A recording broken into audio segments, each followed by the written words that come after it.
یعقوب علیہ السلام پھر کیا فرماتے ہیں اپنے بیٹے کو جب انہوں نے یہ واقعہ سنایا خواب والا؟ فرمایا قال یا بنی لا تقصص رؤیاک علی اخوتک فیکیدوا لک کیدا ان الشیطان للانسان عدو مبین۔ بیٹا یہ جو تم نے مجھے خواب سنایا ہے یہ خواب اپنے بھائیوں سے ذکر نہ کرنا۔ یہ نہیں فرمایا کہ تیرے بھائی تیرے دشمن ہیں۔ بات اس یہاں سے غور فرما لیں۔ اپنی کسی برتری کو، کسی کمال کو، ظاہری ہو یا باطنی ہو، کسی ترقی کو اپنے بھائیوں پر ظاہر مت کرو، وہ بھائی روحانی ہوں یا جسمانی ہوں۔ اس لیے مشائخ منع کرتے ہیں کہ اپنے باطنی احوال اپنے پیر بھائیوں سے ذکر مت کرو، اپنے پیر بھائیوں سے صرف اپنے شیخ سے ذکر کرو، صرف اپنے شیخ سے ذکر کرو۔ اسی طرح اپنی جو ظاہری دنیاوی ترقی ہے وہ بھی اپنے بھائیوں سے ذکر نہ کرو، بھائیوں سے ذکر نہ کرو، کیونکہ اللہ تعالیٰ کا قرآن بتا رہا ہے، اللہ کے نبی فرما رہے ہیں۔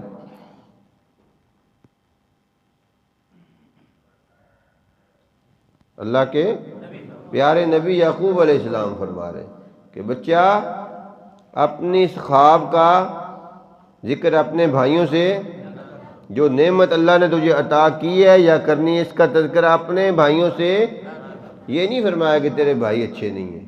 آپ کو بھی میں یہ نہیں کہہ رہا کہ پیر بھائی اچھے نہیں ہوتے، پیر بھائی بہت اچھے ہوتے ہیں، سگے بھائی بہت اچھے ہوتے ہیں، ان سے زیادہ قریبی کوئی نہیں ہوتا، نہیں سمجھے؟ لیکن اللہ کے پیارے نبی کیا فرما رہے ہیں اور اس فرمان کو کون بتا رہا ہے؟ اللہ بتا رہا ہے۔ ان کے فرمان کو کون بتا رہا ہے؟ اللہ بتا رہا ہے کہ یعقوب علیہ السلام نے کیا فرمایا؟ فرمایا ان الشیطان للانسان عدو مبین، تمہارے بھائیوں کو شیطان حسد میں مبتلا کر دے گا، تمہارے بھائیوں کو یہاں ہم دیکھتے ہیں نا، کسی آدمی کو کوئی ترقی ہوتی ہے، کسی ساتھی کو کوئی آگے اسباق ملتے ہیں، کسی کو اجازت و خلافت بعض دفعہ ہم دے دیتے ہیں تو کافی لوگوں میں اضطراب پیدا، بعض کہتے ہیں جی ہم اس کی اجازت کو مانتے ہی نہیں ہیں، ہم اس کی اجازت کو مانتے نہیں ہیں، وہ تو بابا جی نے ایسے ہی دے دی۔ تو بدبخت آدمی اس کی اجازت کو نہیں مان رہا، تو خود شیخ کو ہی نہیں مان رہا، تو اپنے شیخ کو ہی نہیں مان رہا، تو اپنے شیخ کو نہیں صرف مان رہا بلکہ پورے سلسلے کو ہی نہیں مان رہا۔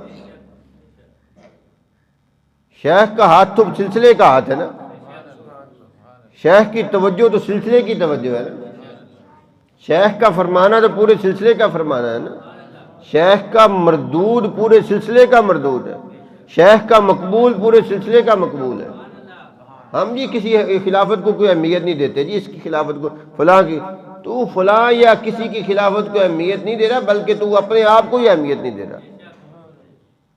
یوسف نے جو تکلیفیں برداشت کرنی تھیں وہ کی، جو ان کے مقدر میں پریشانیاں اور مصیبتیں تھیں وہ انہوں نے جھیل لیں، منہ کالا ان کا ہو گیا جنہوں نے ان کو ذلیل و رسوا کرنے کی کوشش کی۔ جب اللہ کسی کو انعام کسی پر کرتا ہے، کسی کو نعمت عطا کرتا ہے، حاسدین اپنی دنیا اور آخرت دونوں خراب کرتے ہیں، حاسدین اپنی دنیا اور آخرت دونوں خراب کرتے ہیں۔ اس کا کوئی نقصان نہیں ہوتا، جس کو نعمت دیتا ہے اس کو نعمت سنبھالنے کی طاقت بھی دیتا ہے۔ تو بعض دفعہ سننے کے میں آتی ہے بات، میں جی خلافت کو کوئی اہمیت نہیں دیتا، تو خلافت کو اہمیت نہیں دیتا، یہ بات نہیں ہے۔ جس نے خلافت دی تو اس کو بھی اہمیت نہیں دیتا، جس نے اس کو خلافت دی تھی تو اس کو بھی اہمیت نہیں دیتا، نہیں سمجھے؟ یہ مت کہہ کہ میں اس کو اہمیت نہیں دیتا، بلکہ یہ کہہ کہ جس نے اس کو خلافت دی ہے میں اس کو اہمیت نہیں دیتا، اور جس نے اس کو خلافت دی تھی وہ بھی بے سمجھ تھا اور بیوقوف تھا، میں اس کو بھی اہمیت نہیں دیتا۔ نہیں سمجھے بات کو؟ پورے سلسلے کا انکار کرتا ہے وہ شخص، نہیں سمجھے؟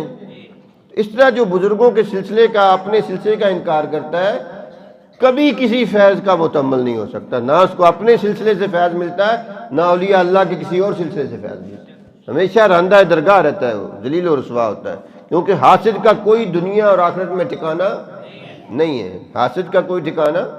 ابتدا میں مشائخ اور بزرگان دین جو محنت اور مجاہدہ کرواتے ہیں وہ اس لیے نہیں کرواتے کہ اس کو خلافت دینا مقصود ہوتی ہے، اس لیے نہیں کرواتے کہ اس کو پیر و شیخ بنانا مقصود ہوتا ہے۔ مجاہدہ اس لیے کرواتے ہیں، محنت اس لیے کرواتے ہیں کہ اس کے باطن کے اندر جو بیماریاں ہیں، جو غلاظتیں ہیں، جو گندگی ہے، وہ دور ہو جائے، حسد ختم ہو جائے، بخل ختم ہو جائے، طمع ختم ہو جائے۔ نہیں سمجھے؟ اگر انسان کے اندر سے یہ خباثتیں اور غلاظتیں ختم نہیں ہو رہی تو اس کی پیری مریدی کا، ذکر اذکار کا کوئی فائدہ نہیں ہے۔ شیخ میں اللہ نے بڑی طاقت رکھی ہوتی ہے، پورے سلسلے کی طاقت اس کے اندر ہوتی ہے، وہ اگر چاہے تو ایک لہجے میں پوری کی پوری امانت منتقل کر سکتا ہے، سارا فیض ایک توجہ اور ایک خیال سے منتقل کر سکتا ہے، پورے سلسلے کا فیض ایک منٹ میں داخل کر سکتا ہے۔ لیکن کیا ہے کہ اس کا فائدہ نہیں ہے، اس کا میں یہ طاقت ہوتی ہے، ایک لہجے میں وہ امانت منتقل کر سکتے ہیں اور ولایت کو منتقل کر دیتے ہیں۔ لیکن جو مجاہدہ کراتے ہیں، لیکن جو وہ اس لیے کراتے ہیں کہ اندر سے صفائی ہو جائے، گندگی دور ہو جائے، اس میں استقامت پیدا ہو جائے، اس میں توکل پیدا ہو جائے، اللہ کی رضا پر راضی رہنا پیدا ہو جائے، رضا بر قضا اور رہنا اس کو نصیب ہو جائے۔ نہیں سمجھے؟ اس کے اندر سے طمع نکل جائے، حسد نکل جائے، بخل نکل جائے، تو امانت تو انہوں نے منتقل کرنی ہوتی ہے نا، وہ تو ایک لہجے میں کر دیتے ہیں، وہ تو ایک لہجے میں کر دیتے ہیں، نہیں کریں تو مرتے وقت کر دیتے ہیں، نہیں کرنے تو مرنے کے بعد بھی کر دیتے ہیں، یہ ان کے لیے مشکل نہیں ہوتا۔ لیکن کچھ کریں تو صحیح۔ جو مجاہدہ کرواتے ہیں، جو مجاہدہ کرواتے ہیں وہ اس لیے کرواتے ہیں کہ جو نعمت وہ اس کو دینا چاہتے ہیں، اس کو برداشت کرنے کے، اس کو اس کی قدر کرنے کے، اس کو سنبھالنے کے قابل ہو جائے۔ ورنہ نعمت منتقل کرنا تو اولیاء کے لیے کوئی کام نہیں، میں نے آپ کو واقعات سنائے نہیں سمجھے بات کو، کوئی مشکل نہیں ہوتا ان کے لیے۔ اللہ اکبر۔ تو یعقوب علیہ السلام نے فرمایا کہ بچہ اس خواب کا ذکر اپنے بھائیوں سے نہ کرنا، اس لیے نہ کرنا کہ ان شیطان للانسانی عدو مبین، انسان کا کھلم کھلا دشمن شیطان ہے، وہ تمہارے بھائیوں کو حسد میں مبتلا کر دے گا، حسد میں وہ تمہارے لیے مسائل کھڑے کریں گے۔